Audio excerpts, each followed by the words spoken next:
Guys, ayan, Malapalas yung bahay po ni Jomar. Ayan po ng Kalingap. Dito po tayo ngayon sa Kalingap Village. At yan, ayan po, grabe guys, napakaganda po ng bahay ni Jomar. Ayan, mamaya po dadaanan natin yan sa harapan. Ayan, shoutout po sa mga Jomcar supporters. At likuran lang po yung nakita natin. Kasi kahapon po pagdaan namin doon ay hindi ko naman na mag-video. Grabe no, iba po talaga ang nagagawa ng Team Kalingap. Akalain niyo po, 'di ba? Ang isang Kalingap Jomar and isang Carla, si Carla, grabe po yung kanilang blessing, no? At sino mag-aakala na makakapagpatayo sila ng ganito kagandang bahay. 'Di ba po? Kaya yan yung mga nambabalahura sa Kalingap. Yan. Sana tantanan niyo na.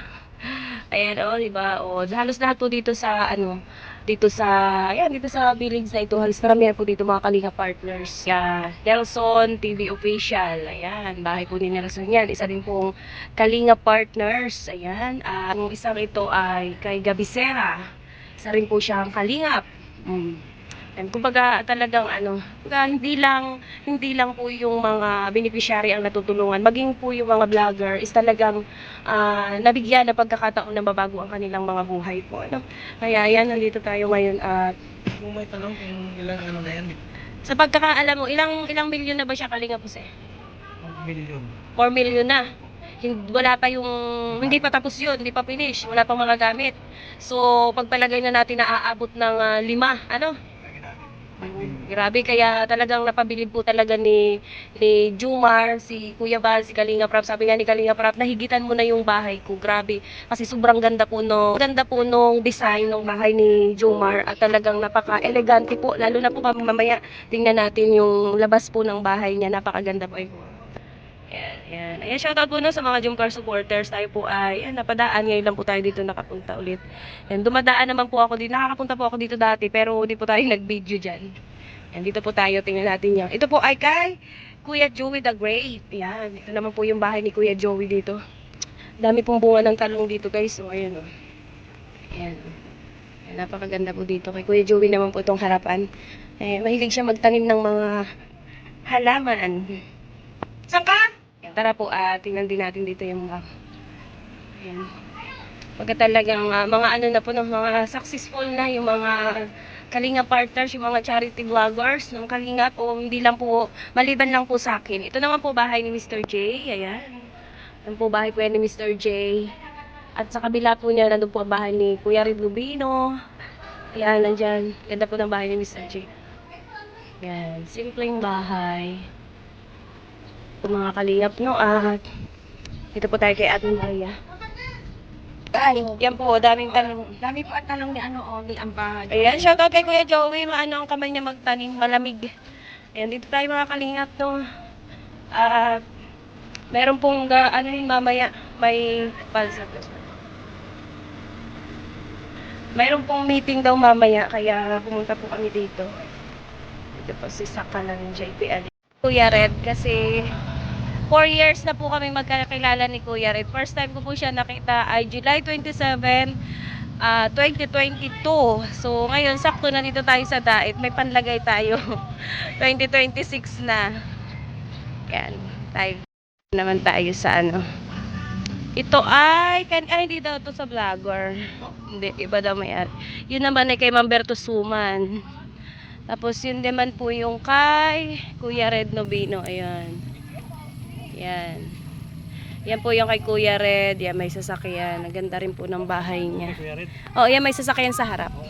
Ganda rin dyan. Ganda rin loob. Ayan, no. Talagang ito. Ito naman po ay kay Maria Cusinera. Ayan po yung bahay niya. Ayan. Lofting po. Ayan, no. Ganda ng mga bahay dito, guys. No? Swertihan lang po talaga ang kumbaga dito sa kumbaga swertihan lang din talaga po. No, ito naman pong kabila, ayun, yung po doon ay kay Ate Rhea Olarte. Ayan, kay Kalingap Tupper.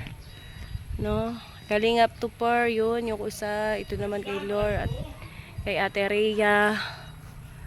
Ayan. Ito po ay kay Ate Maria kasi.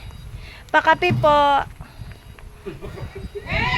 Yan po, yan kaya Yan, at yun, kunting update lang po tayo dito sa Kalingap Village. At shoutout po sa lahat sa mga pamakakapanood po ng ating vlog. At yun, nabla-videohan lang din natin yung bahay ni Jomar. At mamaya yung kay Carla, kunan din natin kunti lang, ayan, para makita lang din natin, oh. Kasi first time natin, second time, pero hindi pa po tayo doon nakapag-video man lang, no.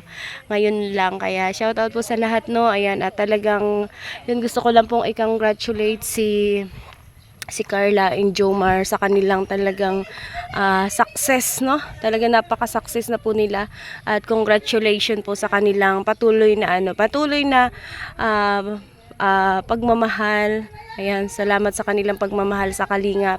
Na kahit malayo na po yung narating ng kanilang love team, talaga pong nananatili sila sa Kalingap at pinapakita nila yung tunay na pagmamahal nila at suporta nila sa Team Kalingap kung saan po sila nakilala. Kaya nakakahanga lang din po mga Kalingap, no? Ang isang Carla Tapilar na talagang napaka-humble pa rin po niya. Napaka-humble niyang bata, napakabait at always siyang nagpapasalamat sa mga taong nakatulong sa kanya. Kung paano siya nagkaroon ng kung anong meron siya ngayon, talagang hindi niya po nakakalimutan. So talagang kumbaga kahanga-hanga siya at dapat siyang tularan ng iba pang mga Kalingap Angels, no? Hindi lang ng Kalingap Angels, maging ng mga nabablog po ng Team Kalingap. Yun po yun, congrats again kay Jomar and Carla. Yun, ang abangan na lang po natin is yung kung kailan po yung kanilang ribbon cutting. Ayan. Shout out po and God bless po sa ating lahat. Thank you.